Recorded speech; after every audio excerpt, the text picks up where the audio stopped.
Hello, friends. I'm glad you're back because today we are going to spend some time talking a little bit more about endorsements, what we in the book industry today call blurbs. Blurbs. Just kind of fun to say. Anyway, blurbs. Let's talk about them. I want to give you some things to consider before you decide whether you want to put in the time and effort to go get blurbs and start knocking on doors here, okay? So a couple things to consider. That's what we're after here, so you can make an educated decision.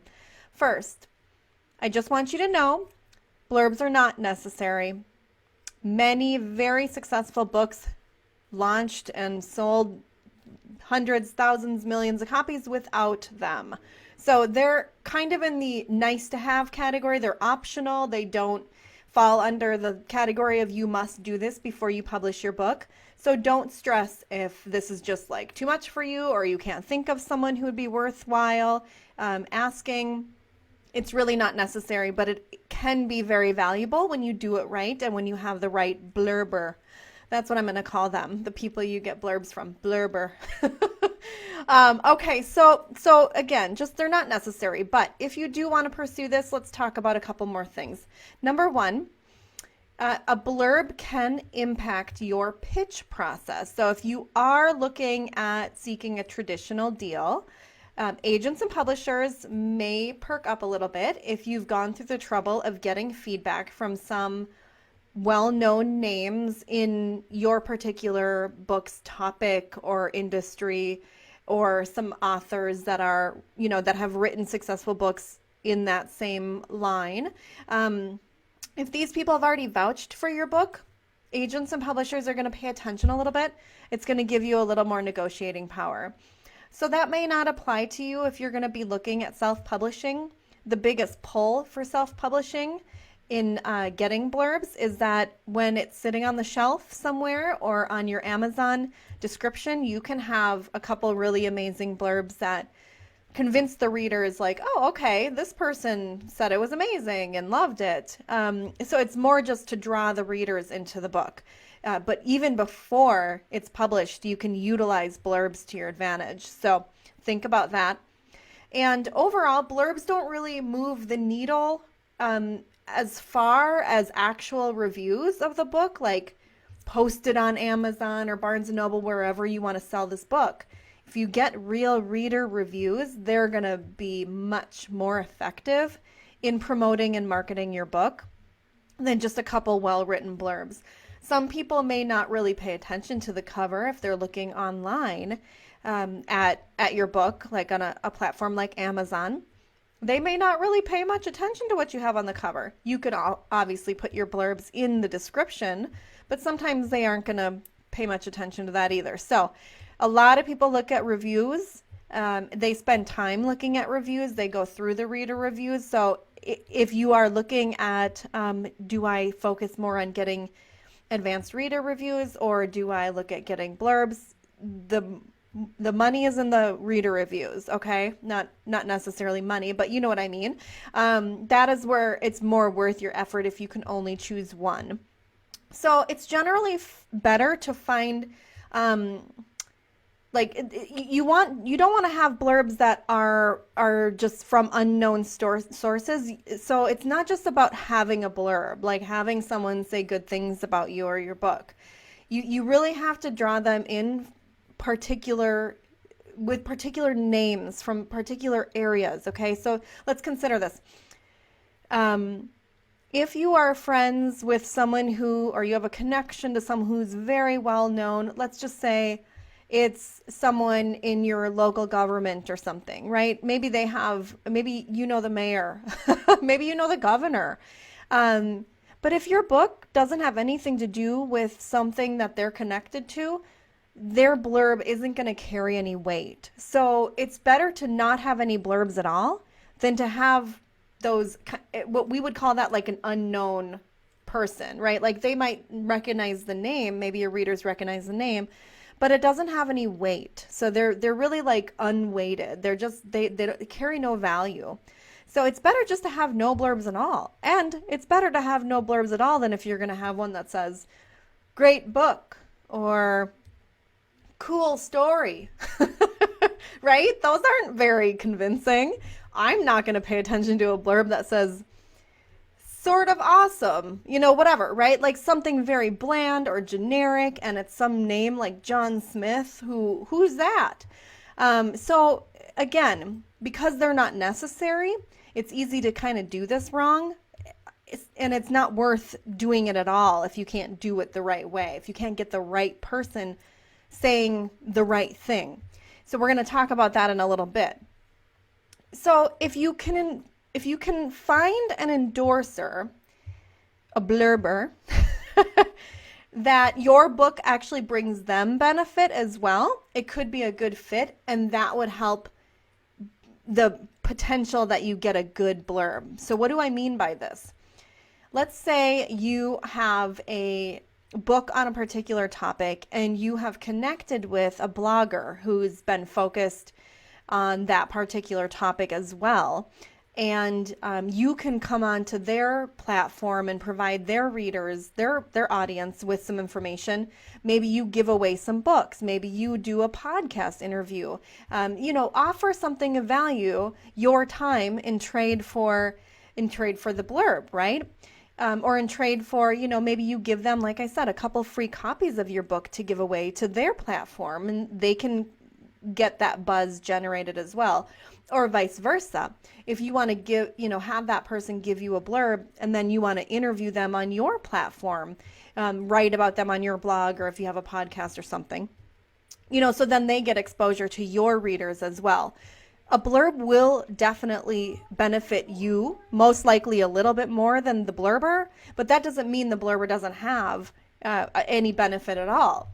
They get exposure to your readers, and maybe just by that, they will get a little more exposure on their platform for what they're doing. So see where you can find the benefit, if any. I mean, sometimes there's really no benefit and you're just going, hey, will you do me a solid? Sometimes they don't need anything in return, and that's wonderful. We like them. But if there is a benefit and you can bring that to the table, definitely do that. Make that offer. So getting a blurb, you need to realize, takes some time. So make sure you plan for this. If you are looking at trying to just like, oh, I'm finalizing my book cover. Crap, do I have any blurbs? Let me just send out a couple emails and see what I can get. You're not going to get anything worth putting on your cover. Getting a good blurb takes, I would say, plan at least a month. You might even plan 2. Think about what goes into it. And we're going to talk about this in my next video, really the how-to. What do I say? How do I reach these people and all of that? But, you have to figure out who to ask first. Maybe you do some research and you have to find out where these people are, figure out how to contact them, reach out and contact them. They have to read your book or read something about your book or you or something, right? They have to review something in order to give you something back. Even just getting in touch with them can take a couple weeks. And then if they agree to give you a blurb, you're not going to get it overnight. You're probably going to get it in a couple more weeks. So easily a month. I would be shocked if you get it within 3 weeks. So definitely plan this ahead. It's not something you can pull off overnight. And you really don't want to rush your blurbers, okay? I'm having fun with that word. I'm not going to lie to you. You don't want to rush your blurbers. You want to give them time. They're not going to appreciate you swooping up into their schedule and dropping a book in their lap and going like, can you read this thing and get me a couple sentences by tomorrow or by next week? Give them a couple weeks to look at it, right? Especially if they're looking at the full manuscript. That's pretty reasonable, isn't it? So don't put pressure on them. And if you are running out of time, it might not be a good place. It might not be a good fit to ask for a blurb. Unless, of course, you already had someone lined up and you just forgot to ask, and maybe they can hustle for you. But I would definitely plan as far ahead as possible. And the person, again, needs to be more than just like a known name. They actually have to be a good fit for your readers. So, this could go a couple different directions. I bring this up because think of someone who might be more controversial. Are they going to say something or do something to bring some negative light to their name that might affect your book? It's probably highly unlikely, but you never know. I mean, how many people do we see doing stupid things out there on social media? But just keep that in mind, right? Or, again, will your readers know who this person is? Or, for example, if you're writing about a very feminine, female related topic, are you going to ask a man to blurb your book? I don't think so. What if that person's a professional in the field and they're very well known? Could that maybe be a better fit? Maybe. But if you're talking about something where, the man is like the bad guy, right? Like maybe some sexual abuse and, we're really struggling with this male-female thing, you may not want to go there. That's just a consideration. Think about your readers and what they will be drawn to. And not only that, like your readers don't have to recognize their actual name, but if they recognize that this person is knowledgeable in the area, for example, you list their job title and it's like therapist or counselor or professional athlete or whatever, their role, might that, even if they don't recognize the name, might that carry a little bit more weight with your readers? Maybe they understand that there are certain people in this area doing certain thing and this is one of them.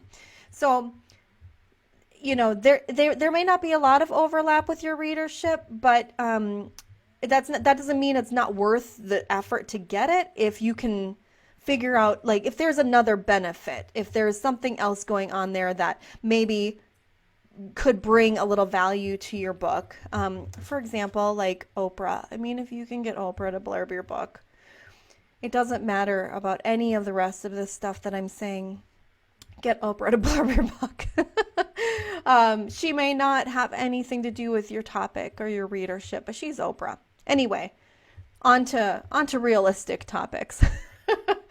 Again, you want to ask a few months in advance, but when you're looking at this, if you have the time within those few months before you even ask them, if you have an idea of who you want to ask, get involved in their community a little bit. Join their group, sign up for their webinars, follow them on social media and start meaningful conversations with them and their followers when they make posts. Be responsive, be engaging. Don't stalk them. Don't, send them private messages and all of that. Just show up and be engaging. Again, you need to shift into the mindset of, I want to be visible so that I can promote my book. There is nothing wrong with jumping onto someone's social media platform, as a follower and then just engaging with them, asking them questions, giving them feedback on something they've posted, responding to other people's comments on their posts. They will appreciate that. And that's where I'm going with this. If you don't have another way to give them value, that's a value give right there. You're just helping them get more exposure with more people. You're engaging with them. You're boosting their stats on social media or whatever. And not only that, but if you attend like a webinar or an event they host, and maybe there is a small fee, you're supporting their business as well, and you're supporting their mission. So you can always segue that into like, hey, I was at your event. I think, what you're doing is great. Give them some information on how they've inspired you and all of that. We'll talk about this in my next video, exactly how to ask for this. But getting involved in their community is only ever going to be a good thing for both you and the blurbers and your readers, okay? So do that before you even ask, and you'll maybe even be a name they recognize by that point. And in the end, again, if this process proves to be a little tricky or too time-consuming, don't sweat it. It should not be stressful. You should not be anxious or nervous about this. The worst that can happen is either you get no response or they say no thank you. I highly doubt you're going to get any rude responses or anyone saying like, how dare you ask me to read a book. They're just going to tell you, no thanks, I'm not interested, I don't do that, I'm too busy, I don't know who you are, But as long as you're acting appropriate, you're not stalking them. Don't call them blurber to their face, okay? They won't like that. We can say that in my group though. But just as long as you're being a respectful, lovely, amazing woman that you are, the worst that can happen is that you just get no's. And that's okay. And you can just say, look, I've done all I can for my book, and there we go. And now I'm off to publishing. No big deal. But if this wrecks your nerves and you're just going like, I can't ask them that, that's totally fine. You don't need to. This is optional. Again, it's probably doesn't move the needle hugely, but it can be really beneficial when it's done well and done right. And so you have to be the decision maker on that, whether it's worth your time and effort. If it is, and you decide I'm all in, then tune in for my next video when we talk about how to actually do this, what you should say, and all of that, when and all of that. Okay, so come back. We'll get more into it, and then we'll move on to some other fun, more promotional topics. So don't miss the next video after the next. Okay, so just stick around. I'll see you soon.